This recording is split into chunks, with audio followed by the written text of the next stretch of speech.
Right now, in a remote, fog-shrouded corner of the North Atlantic, a colossal structure the size of the Empire State Building is simply vanishing from human existence. To the high-resolution satellites orbiting above, the dark expanse of the sea appears entirely empty. But on the surface, a 300-meter-long oil tanker is cutting through the frigid waves in total, eerie silence. It has just performed what maritime intelligence calls a dark maneuver. Its transponders, the digital heartbeat of any modern vessel, have been manually deactivated. Its name, once proudly etched in steel, has been crudely obscured with layers of black tar and industrial paint. It flies the flag of a landlocked nation it will never visit, a country that perhaps doesn't even have a single port of its own. This isn't a scene from a high-stakes spy thriller or a fever dream of a conspiracy theorist. This is a typical, documented Tuesday in the global oil trade of 2026. This vessel is a soldier in the Shadow Fleet, a clandestine, ever-growing armada of over 1,000 aging tankers that move millions of barrels of sanctioned crude oil across our oceans every single day. We are currently witnessing the largest, most sophisticated expansion of maritime secrecy in human history. It is a multi-billion-dollar operation that operates in total darkness, defying global superpowers, bypassing the world's most intricate financial sanctions, and silently rewriting the fundamental rules of the global economy. But who truly owns these ghosts? How did a fleet of zombie ships, many of which were destined for the scrap yards of India, suddenly become the indispensable backbone of the global energy market? And as these rusted giants begin to decay and fail, are we collectively ignoring a ticking ecological biotime bomb that could devastate our coastlines and oceans for generations?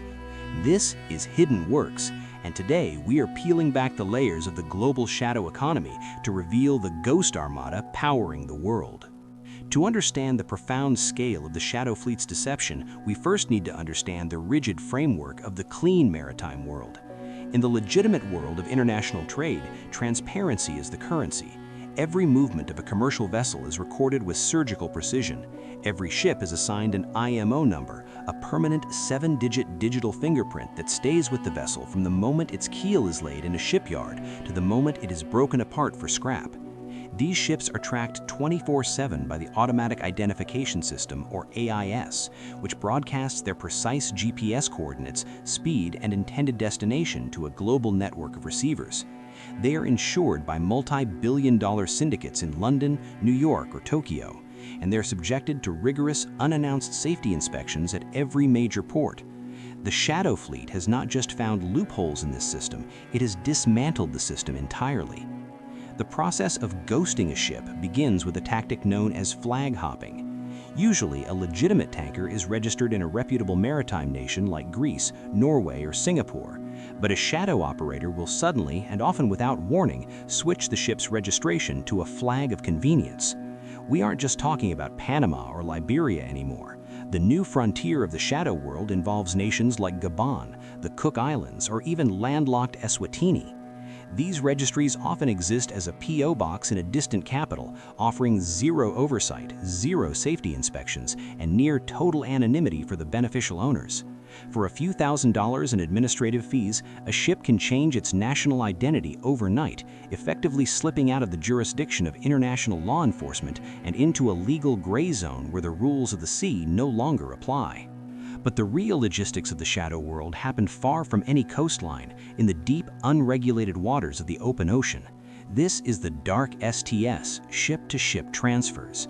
Imagine two massive tankers, each carrying cargo worth $80 million, meeting in the middle of a moonless night.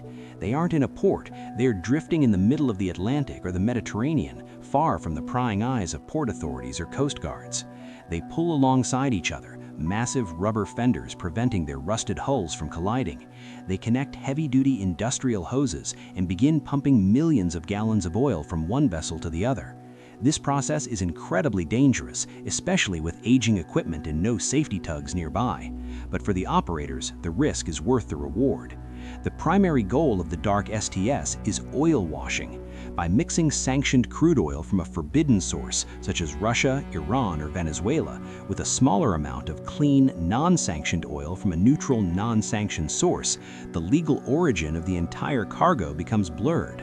By the time that oil reaches a refinery in Southeast Asia or the edges of Europe, it is accompanied by a fresh set of legal documents claiming it is a blend from a completely different, non-sanctioned country.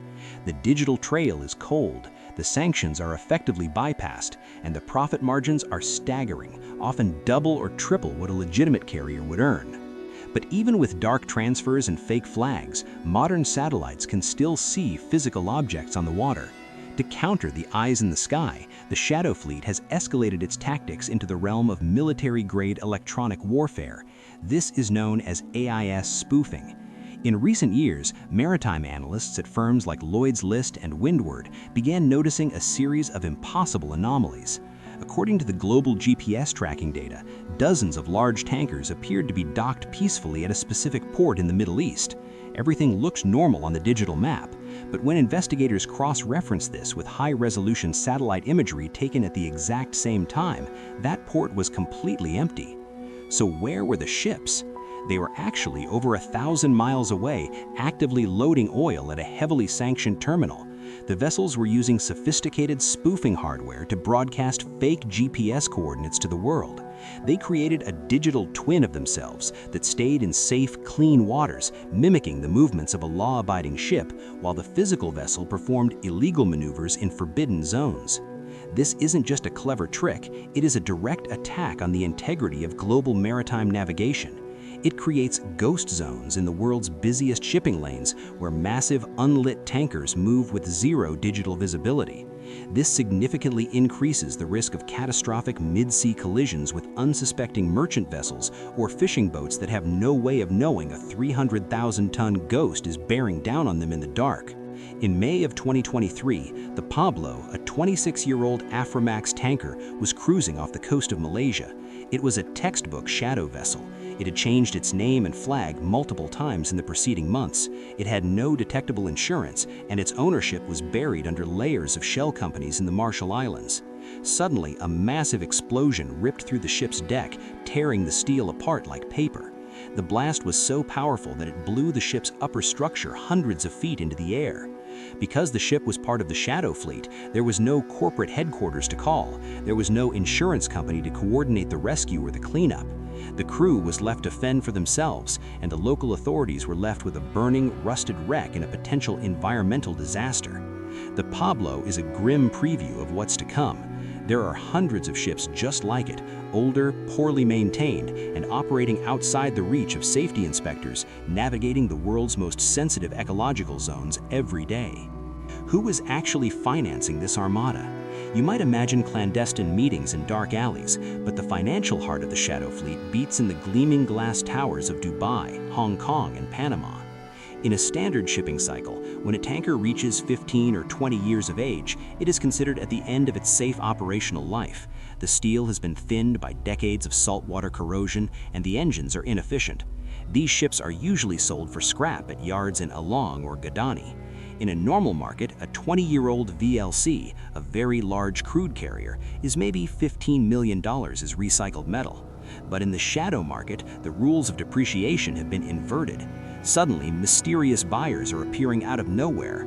These are shell companies with no history, no physical offices, and no legitimate employees. They are buying these 20-year-old rust buckets for $40, $50, or even $60 million, nearly 4 times their scrap value.